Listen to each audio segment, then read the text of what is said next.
Cool. Welcome back.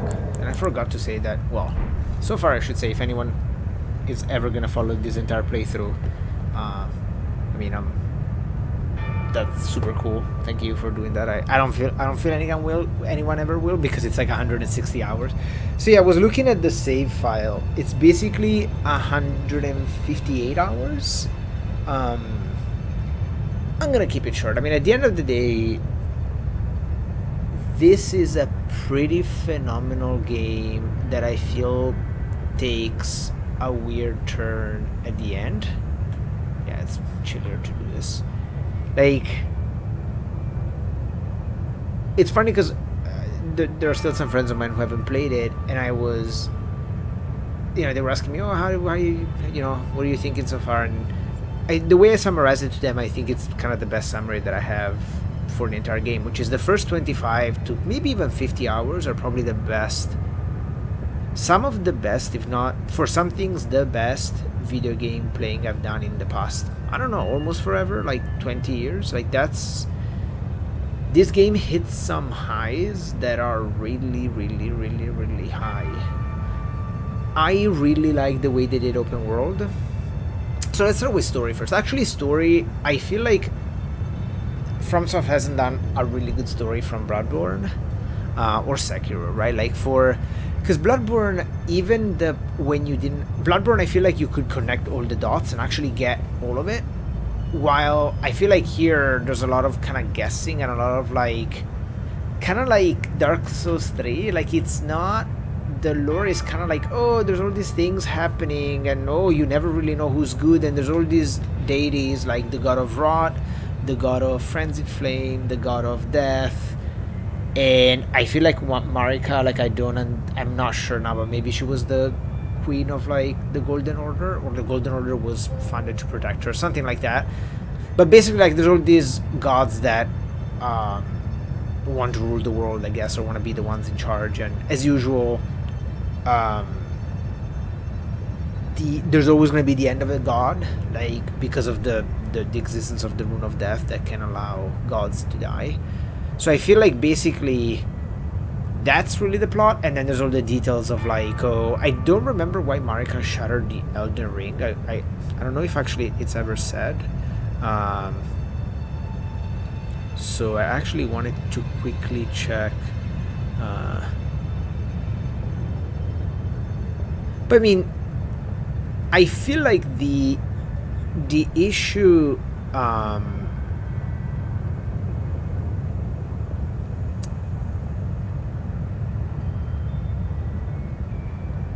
like,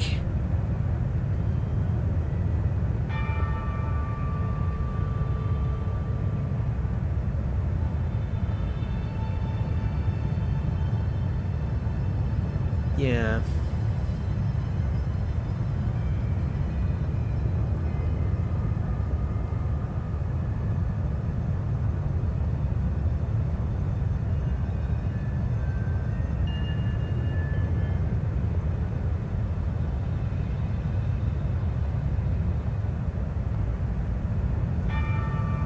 Okay, so I'm reading something. Yeah, it seems like they did found the Golden Order to protect the ring, and Radagon was a protector of it. But for some reason, Marika shattered the ring, which you see it in the description of the hammer, because she had doubts about the Golden Order. I wonder if it's just, again, that Marika found, oh, everything is a lie. Like, it's just we're just being manipulated by the two fingers, just for the will of the two fingers, because you get. But yeah, I feel like that's what I feel like with and I should read up on this, and I finally get to the fun part, which is like catching up with all the videos that I have been saving so far.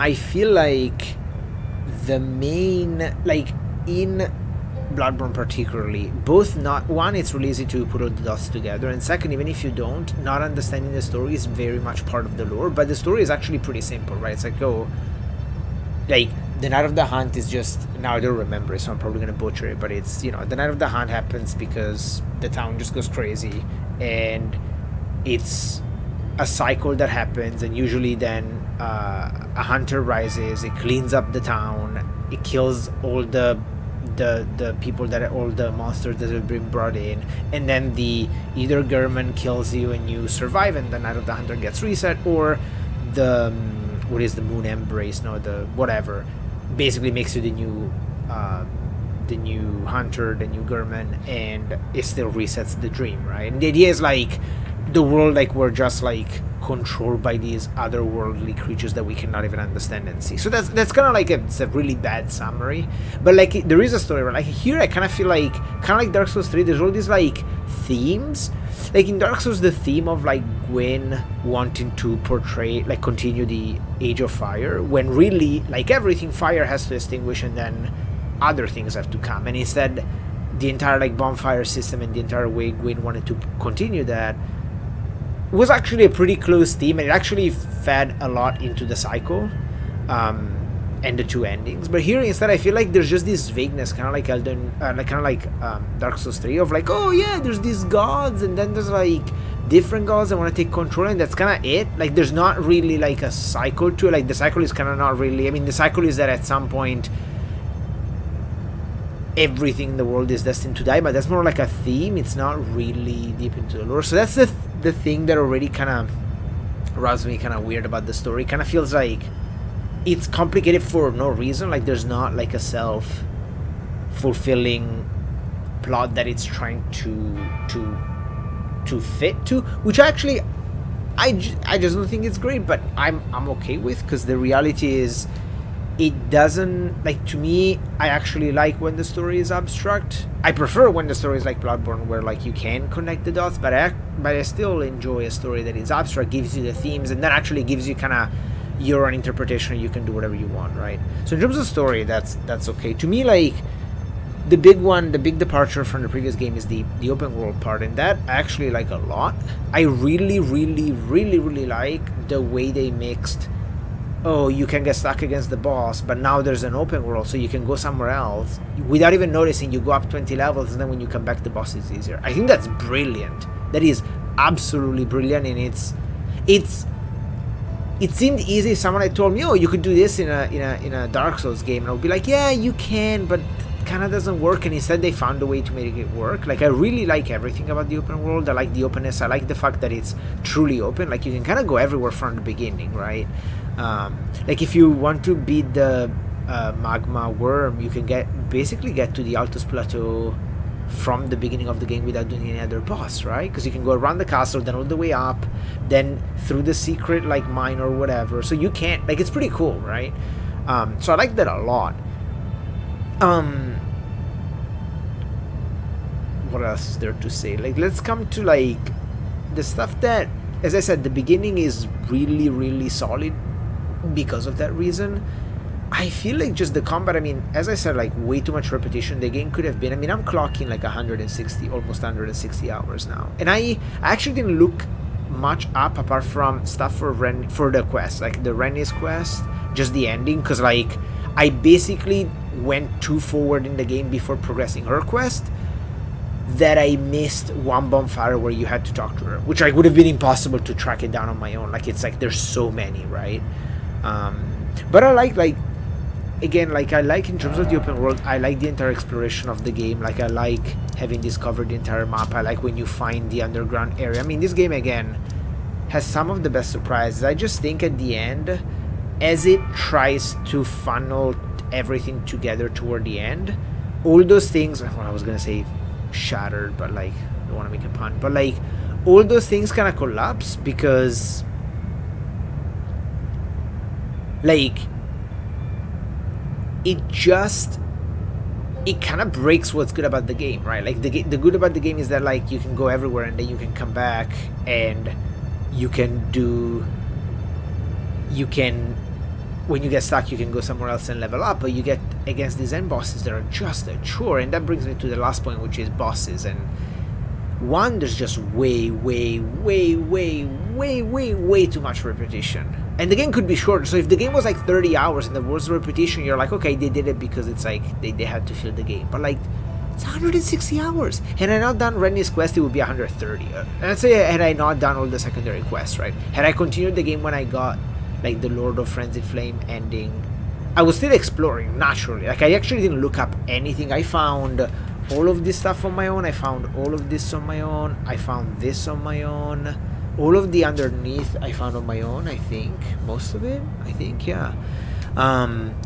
So actually, I really liked that. I wanted to say also one thing on the open world. I really like the alternating of like dense, vertical, Dark Souls style castles and like the underground in the Lendiel capital. And like I like the alternating of that and open world. I really, really, really, really love it. But then again, it goes back to like the game is so long they didn't have to be. Like this entire part could have just not existed. Like this entire part could have just not existed, and it would have been totally fine. The game could have ended here with maybe like the secret area here. But like, obviously, I mean, you need the story of like the thing of giants, which still fucking just make me like burn the dirt tree with like a torch. I don't know. Like the thing is, the repetition of bosses is not just that mechanically it's extremely boring. It's just that it cheapens it. To me, the one that I didn't fight because I really fought it already. I didn't fight it again, but like the fact that they used the natural born again, like that just blew me away. That just like broke everything for me. I have no more trust for the writers of the game, right? Because it's like, okay, this is like a super cool secret boss that you find in a special arena at the end of like an entire civilization that you discover after you discover this entire eternal city, and you discover that the story there was this city that somehow committed a sin and this creature fell upon them and destroyed them, and it's a natural born. Like the idea that this is a creature